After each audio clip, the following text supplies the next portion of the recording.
Here we are, the final day. Finally.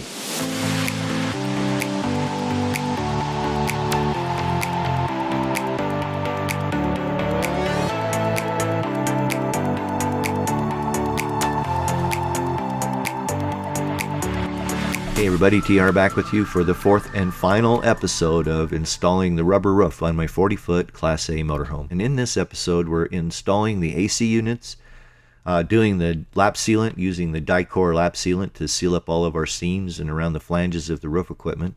And then also, I'm going to share with you a little bit of video around me installing the solar panels that I put on in association with this project. The solar system install video is coming up in the near future. Also coming up in the near future is going to be a summary of these 4 videos, so you don't have to watch all 4 videos to see the project. I'll put together sort of an abridged version of it, so you can just watch the project from start to end and enjoy it that way as well. In the description below, I've got links to episode 1, where we removed the roof equipment and got started on getting the sheathing off. And then in episode 2, we continue with sheathing and locating vents and cutting penetrations through the sheathing for things like roof vents and AC units. Then in episode 3, we got the roof laid out and got it glued down and the terminating strips and all that sort of stuff on. So we're picking this up on the last day of the roof install. Let's go.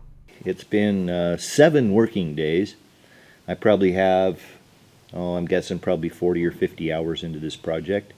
And I just have a couple little things left to do. I'm going to finish up installing the AC units. I have to trim out some vents, and then it's time to put the solar panels on. So you want to stick around because we're going to wrap her up today. So basically what I'm working on here is just getting the AC unit located. There's a fitting you put in the roof, and you kind of make sure it's lined up so that the air flows smoothly through it. But pretty much once you get that put together, then it's just a matter of remaking the electrical. Here I'm pulling the wiring from the RV itself and getting it secured in this junction box. You just want that snug, you don't want it over tight, you don't want to crush that cable. Now basically we're going to mount the box up.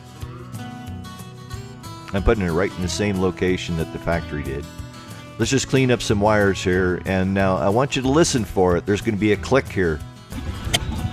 That's the click of the retainer snapping into that junction box, and you want to hear that to make sure that cable's secure. So here I'm just making up the grounds. Reusing the wire nuts that were used on the cables originally. I had saved those. And we're going to just tuck them gently and nicely into the box. You'll notice here that I used Avery labels, and so what I did was I labeled all my cables with unique numbers, and that way I know I'm getting it back together there. Stripping just enough wire to get a wire nut on things. Twist them up a little bit and then get an appropriately sized wire nut. In this case I'm using orange, which are sized for this gauge of wire. The factory, you can see, used those quick connects, but I didn't have any of those available. I'm just waiting for these ACs to turn on before I button everything up, make sure I get everything wired right. Oh shit. Well, they're not going to turn on with the breakers turned off. Yeah, it's been a long project and I'm tired. But so let me get off the roof one more time. This is about the 12,000th time in the last week. And go turn on the breakers, and I bet you they'll start right up. Keep your fingers crossed for me. Thanks. Gotta turn the breakers on. Gotta turn the breakers on.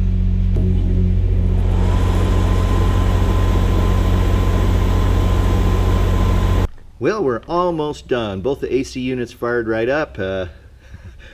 Filled the RV full of construction debris that had been trapped in the ducts. I tried to vacuum them out as best I could, but while I'm here with the shop vac, I'll probably get down in there and finish vacuuming out the ducts. But both ACs turned on, so we're almost done. While I've got this thing apart, I'm going to go ahead and clean off the coils and everything because they're a little bit dirty and dusty, and so why not? Since we're here, so let's get that taken care of. And then let's get these 2 AC units buttoned back up. Sound good? Yeah, I think so.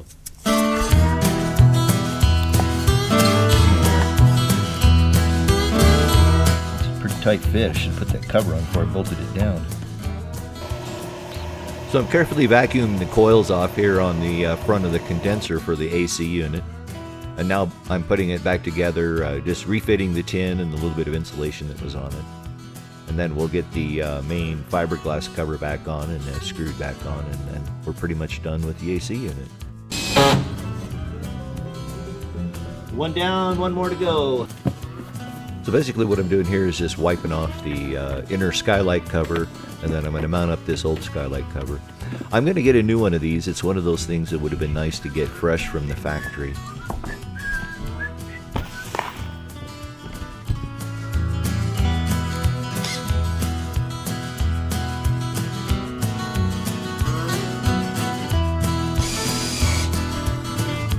And that, as they say, is that.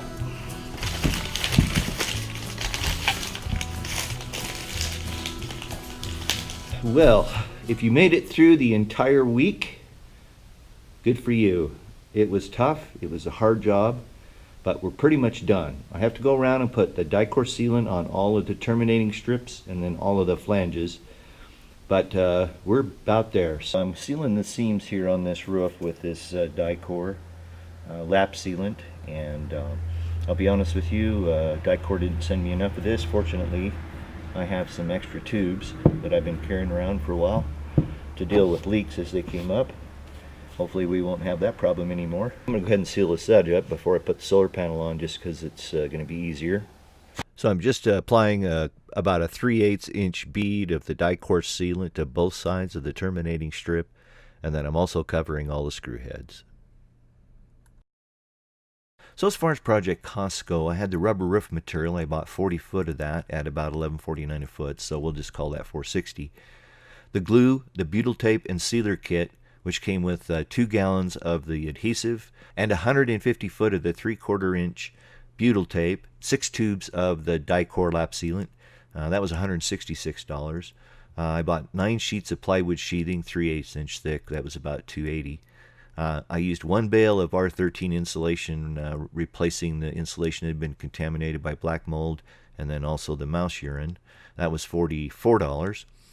Termination strips, the way that worked out and the way they laid out, I would have had a short cut piece if I'd have only bought 9 of them, so I just bought 10, and I threw away a little extra, but at $6 a piece it wasn't too bad. It's $60 total for those.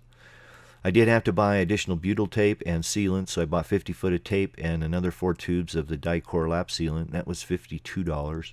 I put a new bath vent in. That's the Fantastic Fan at $129. I replaced the 2 radio antennas that the coach had. One of them had been busted off. I probably hit a tree or something, and the other was looking pretty sad, so they were $13 a piece, so why not? The chassis battery solar panel, I replaced that. I put a 20-watt panel in. That was $40. And then in miscellaneous hardware and supplies, that screws, and I had to buy a couple of flush trim router bits because one of them, the bearing burned up in it, and I didn't have a replacement. And then I bought a pint of lacquer thinner, which I'd been using to clean up the seams and take off the remainder of that Eternabond that you saw me removing in episode 1. So that gives us a total project cost of $1,342. Not bad. So by the numbers at a high level, we used 9 sheets of 3/8 inch plywood. We used 40 foot of EDPM rubber roofing. I could have got by with 38. There were 365 1-inch sheathing to metal stud screws that I used. That was screwing down the sheathing. So I used 650 1-inch self-tapping hex head screws, galvanized, and those were used in the termination strips and in all the flanges. There were 92 feet of terminating bar I needed. 209 feet of butyl tape, 10 tubes of lap sealant, and it was 9 days start to finish, including the solar install. There were 5 owies that required band-aids, 432 cuss words, and that's probably a conservative estimate, 212 cups of coffee, 10,000 times up and down the ladder, and that's not a conservative estimate, 14 pounds of weight loss during the project, 3 stripped-out screwdriver bits, 1 dead sander, and an hour or 2 a day of just plain old bullshitting. However, I give it a 10 for the satisfaction level of doing the project myself.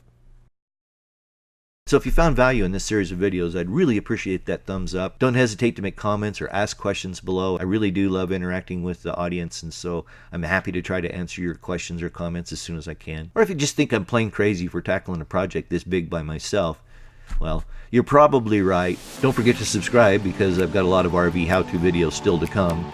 Looking forward, looking at probably remodeling the inside, changing out the blinds. We're going to be replacing the microwave and range and the appliances with some new fresh ones.